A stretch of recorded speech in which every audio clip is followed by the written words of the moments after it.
We're live. It's Friday and it's 5 o'clock, which is a lovely time on a Friday. Knocking off time. Nearly red. Yeah, everyone's beginning to knock off. Go to the pub if they can, because it's a rarity these days for some people, and or at least think about the fact that they're going to have something nice to eat in a minute. But in a minute, I'm going to be speaking to my friend here, Cathal. But first, this.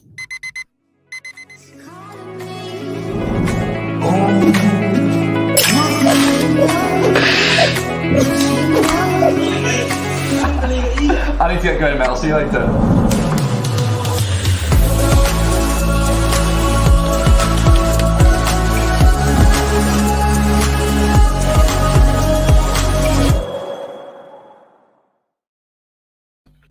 How are you doing, sir? Thank you for joining. You. Yep, little bit chilly, but not too bad otherwise. Where are you coming from? The Midlands of England. The Midlands of England. Mm-hmm. Very good. Well, I like that, the middle of England. I mean, it's spent a fair bit of time there, mainly eating Balties, really. Oh, right. Well, I'm a little bit west of Balti country. It's more. Okay. Oh, are you? Yeah. Oh, there you go. My son's in Cheltenham at the moment. I mean, you'd almost call that the middle of England, but it's still maybe a little south. Yeah. Yeah. So listen, you've had a long and illustrious career in music, on what I would call the alternative side of a lot of things. Where did it start for you? Where were your earliest memories of music? Well, in the part of Ireland that I come from, really, which is the Cork city and county on the south coast, there wasn't a great pop music culture for sort of kids who weren't in the counterculture, which at the age of 9 or 10, I mean, who is, but it wasn't like it could just happen across much pop music. So I suppose these kind of strange reflections of the outside world and of Ireland's traditions were really the kinds of things that brought me to musical consciousness initially. And then in my teens, I began aggressively seeking things. First of all, pirate radio, both from the English Channel and from the cities of Ireland, because the pirate radio became a big urban phenomenon in the late 70s. So, I mean, the English Channel, we know Radio Luxembourg, etc. Mm-hmm. and kind of things that they played, which had a massive influence in terms of what then actually crept into commercial radio. It actually changed the BBC. It changed commercial radio, didn't it? Yeah, I mean, it essentially gave rise to Radio 1 and gave rise to at least the initial version of commercial radio that Britain had. Ireland's history, of course, is more complicated as always, given the small population. I think that yeah. Well, I was going to ask you. So, what were pirate radio stations in Ireland playing? Mostly total chart fodder. Really, a lot of disco, Yeah, and not the good stuff. Not Patrick Cowley, not Arthur Russell, but kind of disco duck, Yeah, and ELO. But in the evenings, some of them kind of anything went, really, Right. Especially in the Dublin area, but we didn't really have access to that. In Cork, well, you would just know people who would show up and play Wire, Dome, Yeah. Isn't that what happened in a lot of radio at that time? There was this wonderful thing that happened in radio, and to be honest, even still existed when I first started in radio, in the early 90s, which was that there were shows where if you got put on late at night, what they used to call the graveyard shift, you could pretty much get away with it. Absolutely, yeah. I mean, things weren't being market tested and consolidated such that like all the stations shared the same graveyard shift program, you know, and therefore it's playlisted like everything else.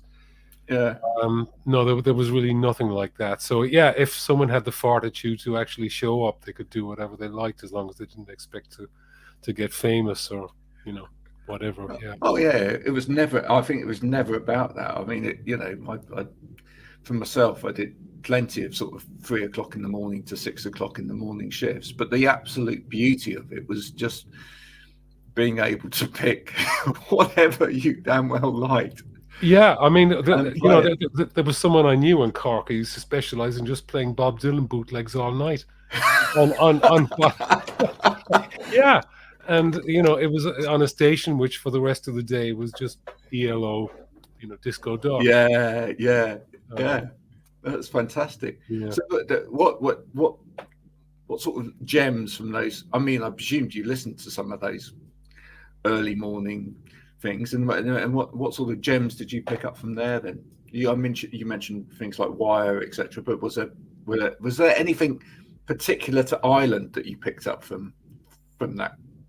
Not so much from that. There wasn't really a kind of a Irish specialism to it, because with my generation, we all thought that anything Irish was automatically backward. You know, like when we were in our late teens, it was only later on that a bit of sanity began to assert itself. But to be honest, the national broadcaster was pretty good on Irish traditional and classical repertoire, not so much the contemporary stuff that was really hard to track down. But for traditional music, the one national station was great, and they would also, you know, if the Irish language programming was a bit of a free for all. So you could have an Irish language program that played Henry Coe, you know, on the national broadcaster when there was only one frequency band, you know, for the whole country. So, you know, Henry Coe's War, you know, for example, being played, followed by Lynyrd Skynyrd. But I mean, you didn't mind so much, you know. Yeah. But yeah, I mean, my appreciation of certainly the kind of golden age of early 60s, the Irish version of the folk revival, which was in two strands, really. There was a neoclassical Sean O'Riordan rediscovery and bringing of traditional tunes into the concert hall, and on the other hand, you had the ballads, and that wasn't all rubbish by any stretch. You know, there was a lot of cash in going on, but you had great people like Christy Moore, who essentially came out of that, and the Dubliners, Luke Kelly. You know, I mean, it was amazing stuff. So you kind of learned to not be cool, really, or at least you didn't learn to be cool. You know, it was just not really in the vocabulary. You were hungry for whatever you could find, and there was a mail order place in Wales, put in Porthmadog, that I used to order cassettes from, and that was great. And for some strange reason, Cork City had great secondhand vinyl availability. You know, just anything from prog to Scott Walker to you just never knew what was going to fetch up there.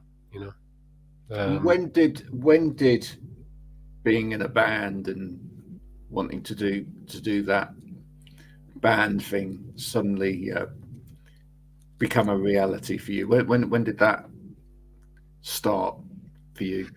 It really started when I met Sean O'Hagan in 1979, because up to that point it had just been this aspiration, like hovering out of reach. Oh, you had to be able to play properly. I mean, you know, or yes, it was the ability thing that seemed too out of reach. But a few things happened at once. One was that I met the people who became bands like Five Got Under the Sea, None Attacks, Mean Features, Urban Blitz, And then I met Sean, and he had a lot of the same aspiration, but he could actually play. It's so helpful, isn't it? It's so helpful. And he had equipment, and he was highly motivated to start doing stuff. Yeah. So, do you know that equipment thing is so underrated? It is. But it's so important as well. I mean, I can remember when we started I was 14 and my friend was 14. I mean, I had an aspiration to be involved with music, but just did not know how at all. Yeah. But meeting someone who had a practice area, who had amps, who had a drum kit sitting in the corner in their home, had some instruments. It was it's so vital. It's like, oh great, the toys have arrived. Yeah. I mean, plus having people who are just like certain, giving it a lash, without too much regard to the niceties, is pretty inspiring, And the people I got to know who were doing that were not from privileged backgrounds. They weren't being given a license to do it by anybody, and they were doing great work, So that was inspirational, and it was essentially through those people that Sean and I met others, and went through a couple of iterations of things and ended up with Microdisney. And as a 5-piece, we started playing, and there was a venue. The other missing thing, of course, is having a venue that will actually put you on. Yeah, that actually puts you on your toes, and we had that at that time in Cork. It didn't outlast our beginnings by very long, because the local economy kind of capsized. But it was in a ballroom near the railway station. Well, now that was the other thing I was going to say about that, is back in the day as well, when we talk about venues, it's not necessarily venues like people understand venue. If any young people, it's not venues like we understand venues now, in a way. No. It was a place where people were gathering. The quality of that venue is kind of irrelevant. Yeah, it could vary. I mean, in our case, it was quite a cavernous old school ballroom that had been very important in the show band era in Ireland. It was one of the top places in the country. But this was like 30 years down the line. Oh no, not that much, like 20 maybe down the line. And it was being run one night of the week. It was taken over by this couple, Elvira and Andy, who started off running it as a kind of an adjunct to the university. And it was probably, I saw my first proper gig there, which was Graham Parker and the Rumour. Wow. They were brilliant, It was at their peak at like 76. And so that's always important as well, isn't it? The first, if very early on in your kind of musical journey, one of your, if the first band that you see, or the first live thing that you see is amazing, that propels you as well, doesn't it? It does. Although, I mean, I wouldn't say that Graham and the Rumour were slick exactly, but they've been doing it a while, and I mean, it had real punch, but it was, musicianship of a pretty high caliber, frankly, which we did not have. Were we likely to have for a long aspirational though. Yeah. And then, like, in the period after punk, Elvira was booking people like The Only Ones would come, played a couple of times, Doll by Doll, John Cooper Clarke. It was immensely varied. Seeing U2 opening for XTC in 1978, that happened there. And it was the original XTC with Barry Andrews and that. So right. pre Dave Gregory. So there was certainly no shortage of kind of role models. But the one in particular that was like, this is incredible was the Virgin Prunes. Really? Right. Yeah, the kind of the middle lineup with Halaka Binti on drums and a lot of weird stuff going on under the surface, and very, very theatrical. So I mean, there was all that, but we wouldn't have amounted to a hill of beans really if Elvira hadn't got someone to come and review a multi-band night that we were part of. Bill Graham, a journalist from Dublin from the Hot Press, and we got a good review, and that led to us being able to go and play in Dublin, and then playing in Dublin we met people who knew about more than just the basics of kind of doing stuff, you know. Yeah. And those good reviews along the way are so important. Absolutely. I mean, we were talking about a minute ago, we were talking about those pirate radios and what transitions from pirate radios over into the BBC, etc. And there was no greater kind of exponent of that than Mr. Peel himself. Oh yeah.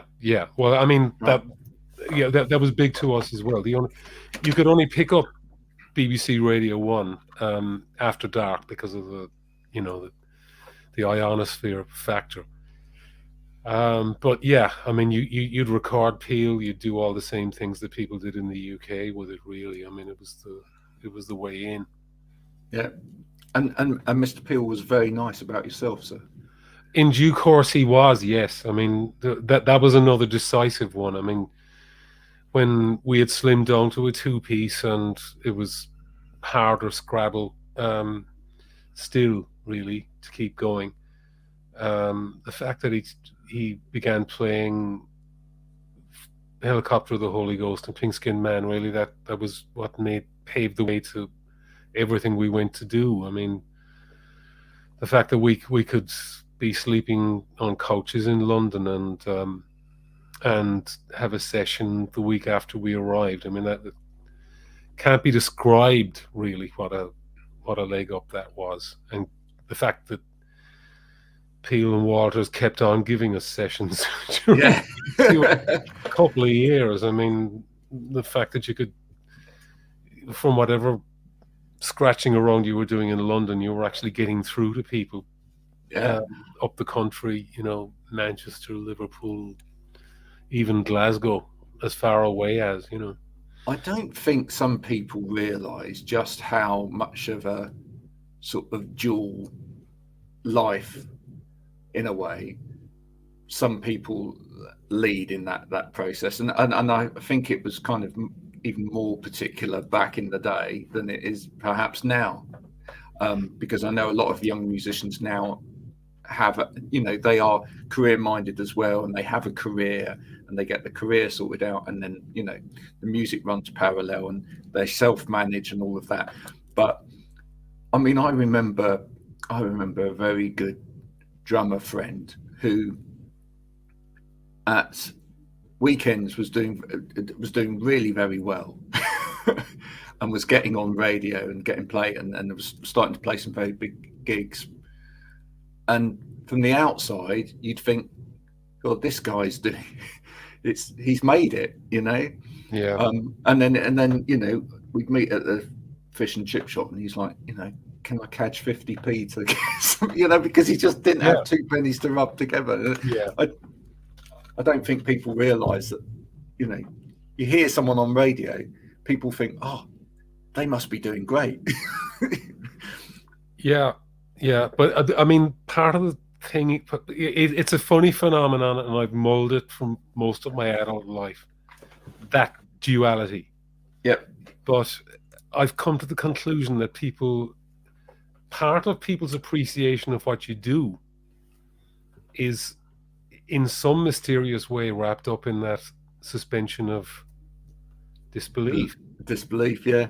And I don't know what the answer in terms of candor, is about all that. But it is a tough one, and it's tougher than ever now, because people have to put themselves forward through so many pathways, if you like, in order to have any glimmer of what was achievable then with one afternoon's recording in Maida Vale that, that went on at 10 or 11 at night. Yeah. Funny. Maida Vale's a funny old place as well, isn't it? Oh yeah. I mean, where to begin? I mean, you'd be walking down a corridor, you peer through the window in a door, and there's a space as big as 2 basketball courts with a symphony orchestra set up across one side of it playing, and you couldn't hear anything. And then sometimes the recording engineer and tape op and the producer would want to go for like one drink, and that would be in the tennis club across the street. Yeah. Strange. I'm reading Richard Thompson's book at the moment, and he describes going to Maida Vale for the first time. He said with Fairport Convention, and he said, well, we arrived there and we expected like there might be tunnels from here joining various parts of London, and he said it wasn't that far wrong. They were more psychic than perhaps than architectural, but yeah. I mean, being around the corner from Abbey Road, was such an extraordinary thing. As we carried our equipment by hand from where we lived, which is about like 2 miles away. So, coming back to today, I mean, you've been busy.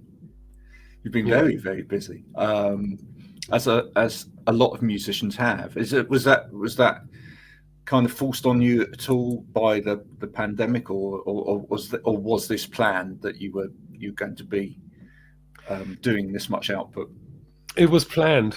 Okay. From about 2018, but obviously the shape of it has been completely altered by the pandemic. In some ways for real, and actually in some ways for good.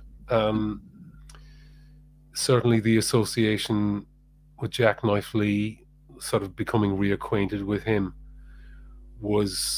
it probably would have happened, without the pandemic, but both of us having enough time to devote to the quite large body of work that we've done now, we probably wouldn't have been as prolific. If it wasn't for the pandemic. So for people that don't know, so tell us about the 2 projects, if you like. So the Telefis project, how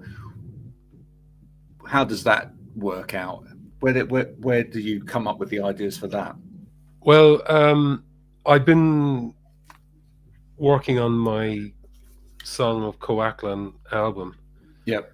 And it was just kind of winding down, but in the course of it, I'd been doing some work with my old friend Luke Haynes. He played bass and synth and things on Song of Co-Aklan, and he just mentioned that a record he had recently made with Peter Buck had been remixed by Jacknife Lee, and I went, oh God, I know him.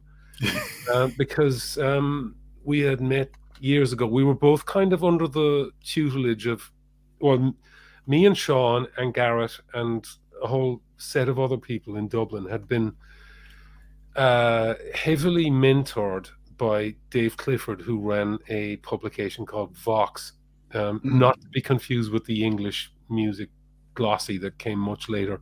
Yeah, but it was a fanzine, but it was with a kind of a high concept fanzine with a strong visual art bent, because that was sort of his background. But Dave had a number of axes to grind in the popular music era, especially the experimental post-punk pop music field, and he made a great impression on all of us, and was very kind and very very helpful.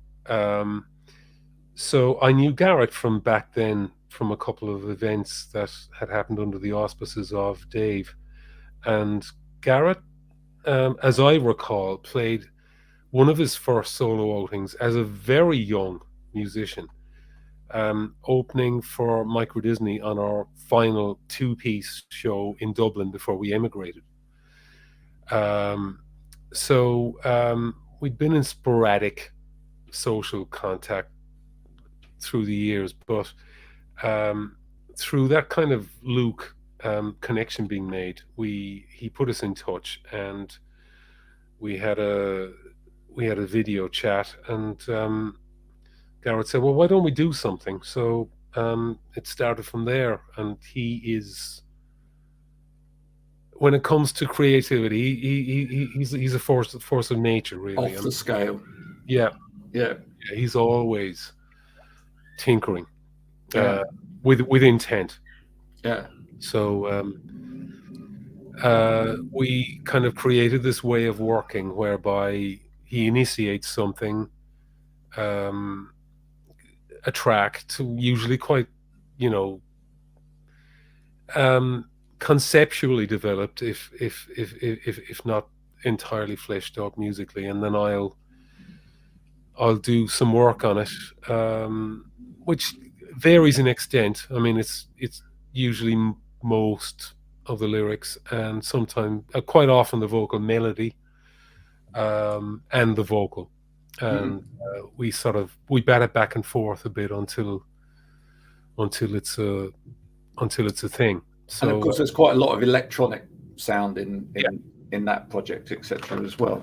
I mean, the backbone of it would be electronic, but there is always quite a lot of live playing. I mean, sometimes it's live drums, live guitar, but the backbone is analog synths, and I mean, distressed, quite often some distressed audio, basically. Yeah. And tell me about your other project that you say that completely just before that, the Songs of Co-Aklan. I mean, so nice in a way to be in a position where you've got these different projects out, and they sound very, very different as well. I mean, that's I think always a nice place to be in for an artist. It's liberating, because really one of my biggest regrets about being in bands, being in Microdisney and the Fatima Mansions, was not being sufficiently objective about the situations we found ourselves in, to know that, to allow myself to dream that was not the only way of doing music, and things don't have to end in order to unlock other ways of being creative. But when, I don't know, you only are what you've experienced, really, I suppose. And at least I have remained active long enough to experience a situation where there is this liberty that comes from being able to do things in more than one way at the same time. So I've got my solo stuff going on, and it's a completely different way of operating, and in fact having this other thing that I like to kind of ricochet against without condemning it, or without stopping it, is really terrific. I was gonna say, does it have that has an absolute positive impact on your own stuff as well? It does, because when you have a kind of a shared creative agenda, there will be things inevitably that don't fit into it, and therefore are approaches that don't fit into it. So obviously, the week after you've rounded off a piece of that work, you're going to think, well, okay, I'm going to do that. I'm going to do things that way now, and you can move back and forth. I mean, there are only so many days in the week. So I mean, people do overstretch themselves with that way of going about it. I guess it's never happened to me, but I think lots of people overstretch themselves in all walks of life at the moment. So we've got the album out. We've got some EPs out of the Telefis stuff. Is there a full album coming of that? Yeah, the album is out next month, like February 11th. So right, brilliant. It's the first Telefis album, and we're nearly finished the second one. So that should be out, like, we hope later this year. But we're quite vinyl dependent, and I think the whole world knows what that means these days. Well, there's a couple. There's a couple of artists beginning with A that have used all of the vinyl up at the moment. So it's so it is said. Yeah. So it seems we're all waiting on. Yeah, we're all waiting on that to happen. You know, get some more vinyl in. Are you going to take any of this live? It remains to be seen. I mean, obviously the geography is a big challenge. I'm in the UK and Garret is in Los Angeles. Yep. But he does travel back and forth quite a bit, and he's got his Irish links still extant. So I wouldn't rule it out, but we don't have a mechanism figured out for it at this stage. Well, travel permitting. Yeah, plus there's that. Yeah. So it's been an absolute pleasure talking to you today. Likewise, Graham. Yeah. Thank you so much for your time. If people want to hear this music, obviously they can listen to it on their favorite streaming platform. But for you, where would you like people to find your music? Well, in their local independent record shop, or Bandcamp, if that suits better. Yeah. I just wish there were more local independent record shops still. Yeah, so do I. That's the thing, because they were great meeting places as much as they were record shops.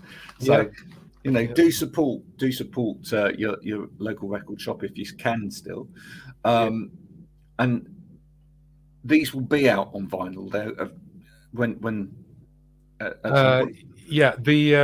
The album is on vinyl, and hopefully not too long after that we'll be releasing the Jah Wobble collaboration on Falun Gong Dancer from the album as vinyl. Fantastic.